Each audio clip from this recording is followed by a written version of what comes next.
Assalamualaikum warahmatullahi wabarakatuh. Saya Basma dari kelas E akan menyampaikan materi tentang kerangka konseptual dari mata kuliah teori akuntansi. Kerangka konseptual adalah suatu sistem yang koheren tentang tujuan dan konsep dasar yang saling berkaitan yang diharapkan dapat menghasilkan standar-standar yang konsisten dan memberi pedoman tentang jenis, fungsi, dan keterbatasan akuntansi keuangan dan pelaporan keuangan. Lalu, mengapa kerangka konseptual itu diperlukan? FASB mengidentifikasi manfaat yang dapat diperoleh dari kerangka konseptual. Yang pertama, sebagai pedoman dalam menentukan standar akuntansi. Yang kedua, sebagai kerangka referensi untuk memecahkan masalah akuntansi apabila standar yang sekarang ada tidak mengatur isu baru yang muncul. Yang ketiga, sebagai dasar membuat pertimbangan atau judgement dalam menyajikan laporan keuangan. Yang keempat, meningkatkan daya banding dengan cara mengurangi berbagai alternatif metode akuntansi yang ada. Hierarki dan komponen kerangka konseptual. Level pertama, tujuan pelaporan keuangan. Yang pertama, pelaporan keuangan memberikan informasi bagi pemakai dalam mengambil keputusan. Yang kedua, pelaporan keuangan memberikan informasi untuk pemakai dalam menilai jumlah, pengakuan, dan ketidakpastian tentang penerimaan kas bersih yang berkaitan dengan perusahaan. Yang ketiga, pelaporan keuangan memberikan informasi tentang sumber-sumber ekonomi suatu perusahaan, klaim terhadap sumber-sumber tersebut, dan pengaruh transaksi, peristiwa, dan kondisi yang mengubah sumber-sumber ekonomi dan klaim terhadap sumber tersebut.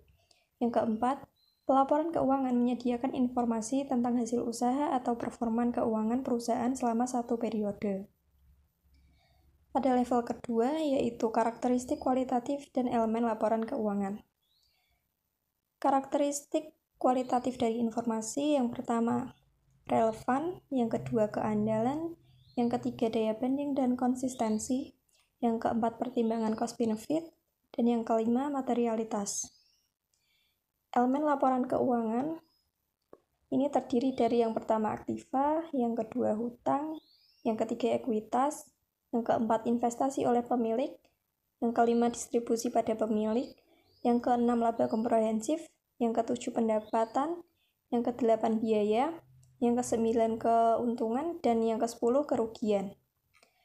Level ketiga, asumsi, prinsip, dan keterbatasan. Asumsi atau konsep dasar adalah pernyataan atau aksioma yang kebenarannya terbukti dengan sendirinya dan menggambarkan lingkungan ekonomi, politik, sosiologi, dan hukum tempat akuntansi dipraktikkan. Prinsip dapat diartikan sebagai seperangkat aturan-aturan umum dan universal yang dijadikan sebagai objek pengetahuan akuntansi dalam konteks teoritis dan menjadi landasan pengembangan teknik akuntansi. Keterbatasan. Keterbatasan ini untuk membatasi beberapa hal yang diatur dalam GAAP. Akuntan diberikan kesempatan untuk memodifikasi laporan keuangan, tetapi tidak akan merubah nilai dan informasi yang penting dalam laporan keuangan. Kerangka konseptual Indonesia. Tujuan dan ruang lingkup. Tujuan kerangka konseptual adalah untuk membantu berbagai pihak dalam mencapai tujuan tertentu berkaitan dengan masalah akuntansi yang muncul.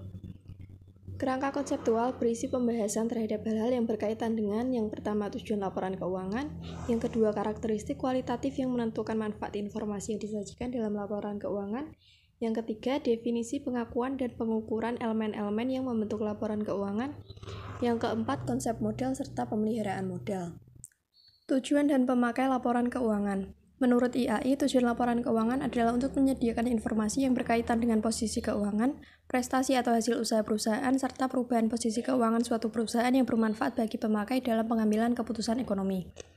Para pemakai laporan keuangan ini meliputi investor, kreditor, pemasok, karyawan, pelanggan, pemerintah, dan juga masyarakat. Asumsi dasar. Yang pertama, dasar accrual. Atas dasar asumsi ini, pengaruh peristiwa atau transaksi diukur dan diakui atau dicatat dalam laporan keuangan pada saat terjadinya, bukan pada saat diterima atau dikeluarkannya kas. Yang kedua, kelangsungan hidup. Dalam penyusunan laporan keuangan diasumsikan bahwa perusahaan akan hidup terus dan akan melanjutkan usahanya di masa mendatang. Karakteristik kualitatif dan kendali informasi. Karakteristik yang pertama dapat dipahami, kedua relevan, ketiga keandalan, dan yang keempat daya banding. Kendala yang dihadapi yang pertama ketepatan waktu penyajian, keseimbangan antara biaya dan manfaat, Dan yang ketiga, keseimbangan di antara karakteristik kualitatif. Elemen laporan keuangan. Elemen laporan keuangan ini yang pertama aktiva, yang kedua kewajiban, yang ketiga ekuitas, yang keempat penghasilan, dan yang kelima beban. Pengakuan dan pengukuran. Pengakuan merupakan proses pembentukan suatu pos yang memenuhi definisi elemen laporan keuangan serta kriteria pengakuan. Menurut IAI, pos yang memenuhi definisi elemen laporan keuangan harus diakui apabila yang pertama, ada kemungkinan bahwa manfaat ekonomi yang berkaitan dengan pos tersebut akan mengalir dari atau ke dalam perusahaan. Dan yang kedua, pos tersebut mempunyai nilai atau biaya yang dapat diukur dengan andal. Pengukuran adalah proses penentuan jumlah rupiah untuk mengakui dan memasukkan setiap elemen laporan keuangan ke dalam neraca atau laporan laba rugi.